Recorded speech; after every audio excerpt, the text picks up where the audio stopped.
இந்த உலகத்துல எல்லாருமே ஏதோ ஒரு விஷயத்துக்கு ஏங்குறோம் அப்படின்னா அது நம்மை யாராவது ரெகக்னைஸ் பண்ண மாட்டாங்களா, நம்ம யாராவது பாராட்ட மாட்டாங்களா, நாம இவ்வளவு தூரம் கடுமையா உழைச்சிருக்கோமே இதற்கு ஒரு அங்கீகாரம் கிடைக்காதா அப்படின்னு. அதற்காக தான் SS நியூஸ் டிஜிட்டல் மரியாதைக்குரிய சமூக ஆர்வலர் திரு சார்லஸ் மார்ட்டின் அவர்கள் என்ன பண்ணாருன்னா, புதுச்சேரியினுடைய பிரைட பெருமை மிக்கவர்களை கௌரவிச்சிடலான்னு ஒரு விழா எடுத்து அதற்காக இவ்வளவு பிரம்மாண்டமான ஏற்பாடுல பல லட்சங்கள் செலவு பண்ணி செஞ்சிருக்காரு.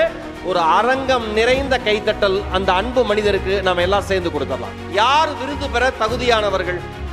சமூக சேவை செய்யறவங்களா, இல்ல கலைத்துறைக்கு சேவை செய்யறவங்களா, இல்ல படிப்பு சொல்லி தரவங்களா, இல்ல மரங்களை நடுபவர்களா? இவர்கள்லாம் விருது பெற தகுதியானவர்கள் தான். ஆனா என்ன பொறுத்த வரைக்கும் யார் தெரியுமா விருது பெற தகுதியானவர்கள்? சக மனிதனை நீயும் எனக்கு சமமானவன் என்று யார் நினைக்கிறார்களோ அவர்கள் தான் விருது பெற தகுதியானவர்கள். அந்த மனுஷன் நினைச்சிருக்காரு, அதுக்காக தான் இவ்வளவு பெரிய விழா எடுத்திருக்காரு. சார்லஸ் மார்ட்டின் அவர்களை பற்றி எனக்கு நல்லா தெரியும். எனக்கு என்ன ஒரு பெரிய மகிழ்ச்சி அப்படின்னா, இப்போ நீங்க டக்குன்னு அவரை பார்த்தீங்கன்னு வச்சுங்களேன், ஏதோ ஒரு காலேஜ் எக்ஸாம் எழுதிட்டு எக்ஸாமுக்கு ரிசல்ட்டுக்கு வெயிட் பண்ற பையன் மாதிரியே உட்காந்துருப்பாப்ல. அதனாலதான் வள்ளுவர் சொன்னாரு, பணியுமாம் என்றும் பெருமை. பெருமையுடைய மனிதர்கள் எப்பயுமே பணிவோடு இருப்பாங்களாம். நான் ஒன்று சொல்லவா, சார்லஸ் மார்ட்டின் இங்க இருக்காரு, பின்னால புகைப்படத்தில் சிரிச்சிட்டு இருக்காரு, முன்னாடி சேர்ல உட்காந்து சிரிச்சுக்கிட்டு இருக்காரு, அவருடைய நண்பர்கள் இருக்காங்க, இந்த டீம் இருக்கு.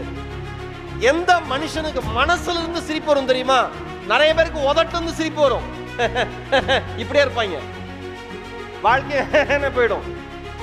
எந்த மனுஷனுக்கு உள்ளத்திலிருந்து இதயத்திலிருந்து சிரிப்பு வரும் தெரியுமா?